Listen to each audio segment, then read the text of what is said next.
Ekaterina Vylomova, and today I'm presenting our joint paper on evaluation and modeling of verbal associations. The main research question we ask is how social factors such as gender, specialization, or origin of a person might impact language. For instance, consider the corpora which are commonly used when you train language and translation models. For instance, Wall Street Journal or Yuriy in case of machine translation. Both of these corpora were created by some specific social groups, so they represent this social group, such as journalists. And it was shown that the models trained over Wall Street Journal corpus perform much better for all language users. And for instance, in Europol, there's Euro Parliament sittings, so they're unlikely to perform good on some for teenagers because their language is very different. So in the paper, we explore these impacts of social factors by applying associative experiments. So we look at associations produced by different groups of people, and we take different personalized models and compare them. So what is associative experiment? In associative experiment, if it's verbal, we have a group of people who are called respondents. Those persons are given a list of stimuli, and each person is asked to produce some reaction on a stimulus. So basically they read the stimulus, process the stimulus, form their response, and then write down this response. Such associative experiments have been organized on various languages such as English, Dutch, Japanese, Korean, Hebrew, Czech, as well as Russian, starting from 1970s by Leontiev, 1990s Karolov, and later Ufintseva and others. And here we present a new associative thesaurus. So this was organized very recently, and the participants were the students, so the age ranged from 16 to 26 years old, of 50 specializations from various Russian regions like Siberia and the Urals. So in total there were about 5,000 questionnaires, and in each questionnaire we had a list of 100 stimuli, and for each stimulus a person was given about 6 to 9 seconds to produce a reaction. The total number of stimuli was about 1,000, and reactions of 38,000 if we just consider lemmas. So we collected age, specialization, origin, and gender. So this is an example of what it looks like. So here is associative pair, where the first is the stimulus and the second is reaction. So yellow color, Russia, country. So if we put all the data together, so we can group those associative pairs and count their frequencies. And lots of research has been done on analysis of the distributions, as well as some associative graph analysis. So associative graph is the network where the node corresponds to the concept and the connection between nodes corresponds to the association. So the weight of this graph H is the strength of the association. So it was shown that those networks have halves, so very strongly connected concepts, and they also present small world phenomenon, which is that any node could be reached from any other node within 6 steps. But in the current study, we look at other properties of these associations. First of all, we compare the top frequent reactions. So here is the list of the top 10 reactions, and we see there is a large overlap with those previous associative experiment in 1990s from Karolov, as well as there is some intersection with the Shcherbakov list of the most frequently used words in Russian language, with the exception of stop words.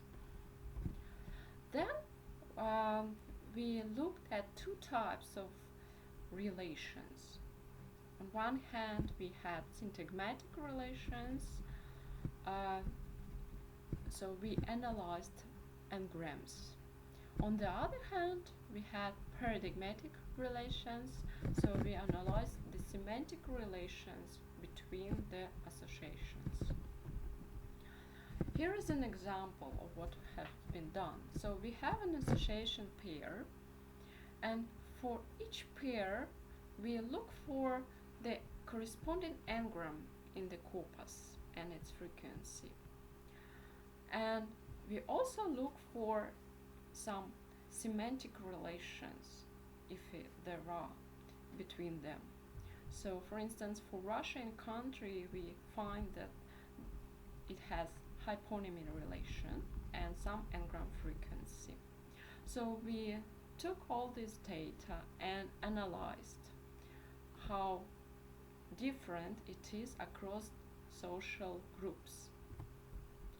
So here is an example how great variety might be for some cases. For instance, if we have a stimulus physician, so it might have synonymic relation as doctoral, n-gram base as dental, hyponym as surgeon, hypernym as healer, part of domain as medicine, and synonym as doctor. So let's start with n-grams. So we analyzed bigrams and trigrams. We did not take the direction into account, so we considered both stimulus reaction and reaction stimulus. And we looked at their frequency in the national corpus of Russian language. So first of all, we wanted to see whether those n-gram associations correspond to very frequently used n-grams in the corpus. So we took some minimum n-gram frequency in the corpus and looked how frequent this n-gram is in our associations. And you see basically that we get this coverage of 40% if we consider any n-gram occurring more than 3 times. And those frequently used n-grams, very collocational, like 1,000 times and more, they actually do not get much response percentage in the association data set. So it's not actually true in this data that the more frequently used n-grams in the corpus correspond to the more frequently n-gram associations. And here's another plot as a distribution of this n-gram frequency and what percentage of response it covers. So we see that the most of the associations, they correspond to this from 100 to 1,000 n-gram frequency in the corpus. Now we turn to those differences between social groups. So we slice the data by gender to females, males, and we also took overall all the data as a baseline. So the red bar corresponds to the males. So you see that males are less likely to use engrams in their responses than females. We also compared different specializations, and you see there is a great difference between those involved in chemistry and those involved, say, in sales. Sales use more collocations, whereas chemists they less likely to use engrams. And we also looked at the normalized over gender, because obviously we can expect that specialization might be correlated with the gender. So to avoid this correlation, we did this normalization. So this is slightly normalized, and we still see that those specializations corresponding to small percentage of engrams are like journalists and chemistry, and those two maximum are metallurgy and sales. So now we turn to semantic relations, those paradigmatic. So we took the associations and mapped them to the Russian word net. And you see that actually we get very small coverage. So we have about 5% only of the data was somehow identified by some semantic relation. And here is distribution of various semantic relations in the data set. So we have most of the responses are either antonym or synonym, less likely hyponym and hyponym, and the rest are allonyms, part of domain, and meronyms. So again, let's take a look at the differences in gender. So first of all, we see the opposite of what we saw with engrams. So males here are more likely to use these semantic relations, and females are less likely, but females use more meronyms than males. What about specializations? In specializations, we also see some differences. Say, for journalists, we see that they're also very unlikely to use meronyms. The chemists, they use a lot of different types of semantic relations, and they use most among other specializations. On the other hand, the sales, they do not use much meronyms, but we see that they use a lot of antonyms. So now we try to create a personalized vector space models. So we create these models by first slicing the data by the proposed attribute value, and then we evaluate their positive pointwise mutual information and run singular value decomposition to get the dense distributed vector representation. And we do not use neural approaches because we don't have this as a text, and we also just have these counts, and it's much quicker and easier to run SVD over that.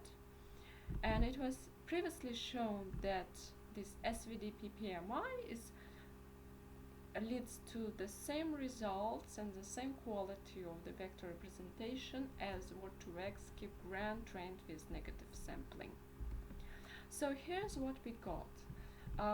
We got these distributed vector representations, and then we looked at the top and nearest neighbors by measuring cosine similarity.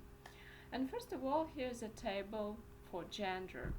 So we have three concepts: effectiveness, I, work, and job. And you see that in case of effectiveness, there is a difference in responses between males and females. Females producing something related to result, process, quality, practicality, usefulness, progress, whereas males are biased towards quality, high paid, diligence, and so forth. And for I, for instance, in case of males, their nearest neighbors are more have more connotation in them, say like workaholic, farmer, lazy, bitter, alert, and so forth. Whereas for females, we have ego, you, individual, he, we, selfishness, and so forth. And the same we observe the differences in their responses in work and job. And for females, we have labor, effort, deal, hard, worthy. Whereas for males, there are activity, office, high paid, stock exchange. Now we look at the differences in specialization. We can compare two very different ones, sales and publishing. So if we talk about money, for sales, it's gold, a lot of wealth, give, rich, whereas for publishing, it is income, fuel, import, gas, and penny. And the same for time. For sales, it's together, result, pass, timely, evening. Whereas for publishing, it is last, minute, deficit, class, and long. And finally, we also compare the differences in origin of the participants. So we compare two locations, Asha, which is small town, and Magnitogorsk, which is very close but much larger city. So in case of money, they have very different responses, very different denotation. Like in Asha, we have expensive, give, salary, income, and sell. Well, in Magnitogorsk, it's no money, numbers, hope, debt, and change. And the same for time. In Magnitogorsk, it's boring, waiting, clock, minute, and train. Whereas in Asha, it's time of fame, second, clock, no time, and back. So finally, in this paper, we presented how social factor impacts language, and that the language model should also consider these factors.